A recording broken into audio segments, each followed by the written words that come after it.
చూడకుండా బ్రతికే నరుడు ఈ భూప్రపంచంలో ఎవరు లేరు.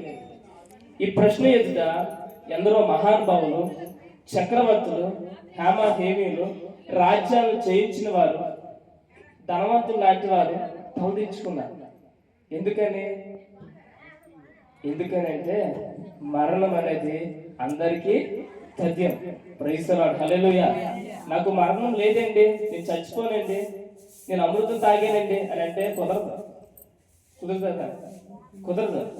మనం ఎన్ని ఆరోగ్య నియమాలు పాటించినా, ఎంత మంచి ఆహారం తీసుకున్నా, రోజుకి ఒక 5 లీటర్ల నీళ్ళు తాగేసినా ఏదో ఒక రోజు మనం చచ్చిపోవాల్సిందే.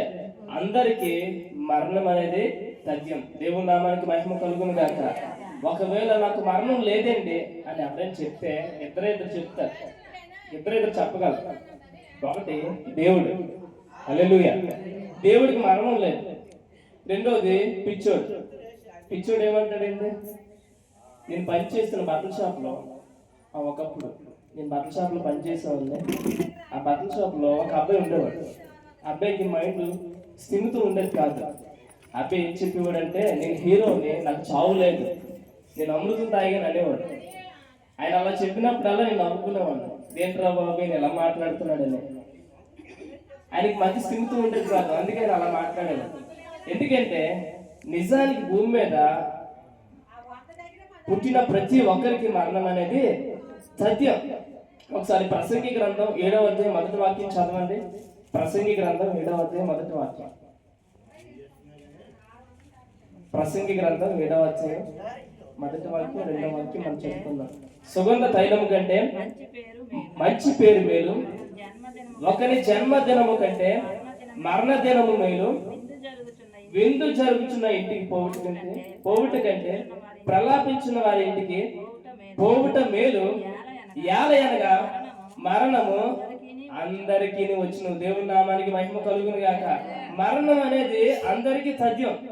మనం ఏ కులానికి సంబంధించిన వారమైనా, ఏ మతానికి సంబంధించిన వారమైనా, ఏ తెగకు సంబంధించిన వారమైనా, ఏ వర్గానికి సంబంధించిన వారమైనా, మనం తెల్లవారమైనా, నల్లవారమైనా, పొట్టివారమైనా, గట్టివారమైనా, మనం పేదవారమైనా, ధనవంతులమైనా, మధ్యతరగతి కుటుంబానికి చెందిన వారమైనా, మనం ఎవరమైనా కావచ్చు, మరణం అనేది అందరికీ వచ్చును. దేవుని నామానికి మహిమ కలుగును గాక.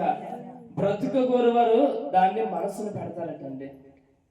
ద గ్రేట్ అలెగ్జాండర్, మహాచక్రవర్తి, 30 సంవత్సరాల వయసులోనే ప్రపంచాన్ని తన గుప్పెట్లో పెట్టుకున్నాడు. ఒకసారి ఆయన రాజ్యాన్ని జయించి సంతోషంతో తన ఇంటికి వస్తున్నాడు. గుర్రమే సారీ చేసుకుంటూ సంతోషంగా ఇంటికి వస్తూ ఉంటే ఆయనకు ఒక చిన్న దోమ కరిచిందండి, చిన్న దోమ. ఆ దోమ కాటు వల్ల ఆయన అనారోగ్య బారిన పడ్డాడు. ఆయనకు అర్థమైపోయింది, ఇక నేను చచ్చిపోతానని, ఇక నేను చచ్చిపోతాను, నన్ను ఎవరు కాపాడలేదు అని ఆయనకు అర్థమైపోయి ఆయన చచ్చిపోయే ముందు ఒక స్టేట్మెంట్ ఇచ్చాడు. తన దగ్గర ఉన్న వారిని కొంతమందిని పిలిచి, నేను చచ్చిపోతాను, నాకు అర్థమైపోయింది, మీరేం చేస్తారంటే నేను చనిపోయిన తర్వాత నా శవాన్ని ఎవరు మోయాలి? వైద్యులు మాత్రమే మోయాలి అని చెప్పాడు. రెండవదిగా, నేను సంపాదించిన యావదాస్తి అంతా ఉంది కదా, నేను సంపాదించిన వజ్రాలు, ఆ బంగారం, మణి మాణిక్యాలు ఏవైతే ఉన్నాయో అవన్నీ నా శవపేటకి ముందు వెళ్తూ ఉన్నప్పుడు వాటిని చల్లమని చెప్పాడు. తర్వాత మూడవదిగా, ఆ సమాధి పెట్టి ఉంది కదా, ఆ సమాధి పెట్టికి 2 రంధ్రాలు చేయమన్నాడు. 2 రంధ్రాలు చేసి 2 చేతులు పొడుగ్గా చాపమన్నాడు. మొదటిది, నా శవపేటకి ఎవరు మోయాలి? వైద్యులు మాత్రమే మోయాలి అని చెప్పాడు. రెండోదిగా, సమాధి పెట్టికి 2 రంధ్రాలు చేసి చేతులు పొడుగ్గా చాపమని చెప్పాడు. మూడోదిగా, నా శవపేటకి ముందుకు వెళ్తూ ఉన్నప్పుడు నేను సంపాదించిన సంపాదన అంతా చల్లని అని చెప్పాడు.